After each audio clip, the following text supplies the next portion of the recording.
ED సోదాలపై YS Manohar Reddy clarity ఇచ్చారు. Property డాక్యుమెంట్లు అడిగితే చూపించామని కూడా మనోహర్ రెడ్డి చెప్తున్నారు. ఈడీ అధికారులు అడిగినటువంటి పత్రాలన్నీ కూడా మేము చూపించామని క్లారిటీ ఇచ్చారు. ఎంపీ అవినాష్ రెడ్డి ఇంట్లో ఎలాంటి వస్తువులు స్వాధీనం చేసుకోలేదని క్లారిటీ ఇచ్చారు. పెద్దగా ప్రశ్నలు కూడా అడగలేదన్నారు మనోహర్ రెడ్డి. 40 కోట్ల రూపాయల వ్యవహారంపై అధికారులు ప్రశ్నించారని అన్నారు. ప్రాపర్టీ వెరిఫికేషన్ మాత్రమే చేసి వెళ్లిపోయారని కూడా మనోహర్ రెడ్డి చెప్పారు. మాజీ మంత్రి వైఎస్ వివేకానంద రెడ్డి హత్య కేసులో ఎన్ఫోర్స్మెంట్ డైరెక్టరేట్ రంగంలోకి దిగడంతో ఒకంత తీవ్ర సంచలనం నమోదైందని చెప్పాలి. అలాగే శోధనలు, ఆధారాల సేకరణ, అలాగే మనీ లాండరింగ్, హవాలా కోణంలో విచారణ ఒక కొత్త రూపం దాల్చిందనే చెప్పాలి. వివేకానంద రెడ్డి హత్య కేసును సుదీర్ఘకాలం పాటు సిబిఐ విచారించినటువంటి సంగతి తెలిసిందే. అయితే ఈ హత్య వెనుక భారీ మొత్తంలో హవాలా లావాదేవీలు, మనీ లాండరింగ్, అలాగే ఆర్థికంగా చేతులు మారినట్లుగా కూడా బలమైనటువంటి అనుమానాలు వ్యక్తమవడంతో ఈడీ అధికారులు రంగంలోకి దిగారు. హత్య సుపారీ, దానికి వినియోగించినటువంటి నిధుల మూలాలు, మనీ ట్రయల్ ఎక్కడి నుంచి ఎక్కడికి బదిలీ అయింది కనుగొనడమే వారి ప్రధాన ఉద్దేశంగా కూడా ఈ విచారణలో ప్రధానంగా కనిపిస్తోంది. అలాగే ఈడీకి చెందినటువంటి పలు బృందాలు ఉదయం నుంచే కడప జిల్లాలోని పులివెందుల, ప్రొద్దుటూరు తదితర ప్రాంతాల ఏకకాలంలో ఆకస్మికంగా సోదాలైతే నిర్వహించాయి. అయితే వైఎస్ అవినాష్ రెడ్డి కడప ఎంపీగా ఉన్నారు. ఆయన ఇంటితో పాటు ఆయన అనుచరులకు చెందినటువంటి ప్రాంగణాల్లో కూడా ఈడీ సుదీర్ఘంగా తనిఖీలు అయితే చేపట్టింది. అలాగే కేసులో నిందితుడిగా ఉన్నటువంటి శివశంకర్ రెడ్డి నివాసంలో కూడా ఆస్తి, ఆర్థిక లావాదేవీల పత్రాలను అయితే అధికారులు పరిశీలించారు. హత్య కేసులో కీలక పాత్రధారులుగా ఆరోపణలు ఎదుర్కొంటున్నటువంటి సునీల్ యాదవ్, ఎర్ర గంగిరెడ్డిలను వారిళ్లలో కూడా సోదాలు అయితే నిర్వహించారు. అలాగే అప్రూవర్ గా మారినటువంటి దస్తగిరి, ఈ కేసులో అప్రూవర్ గా ఉన్నటువంటి వ్యక్తి ఆయన దస్తగిరి నివాసంలోనూ ఈడీ బృందాలైతే సోదాలు చేశాయి.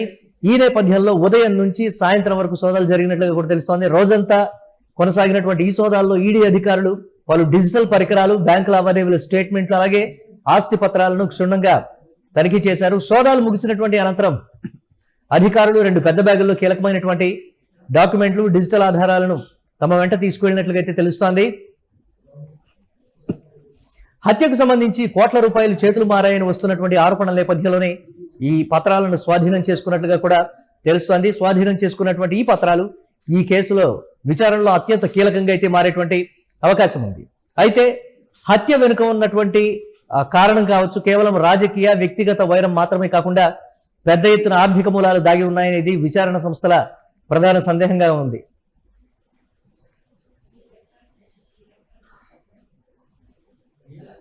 పర్మిషన్ అడిగి లాక్ తీయమని చెప్పి అడగడంతో మనం కనుక్కొని ఈరోజు ఉదయము ఏడీ డిపార్ట్మెంట్ వాళ్ళు ఉదయం 6 గంటకి ఇక్కడికి వచ్చారు.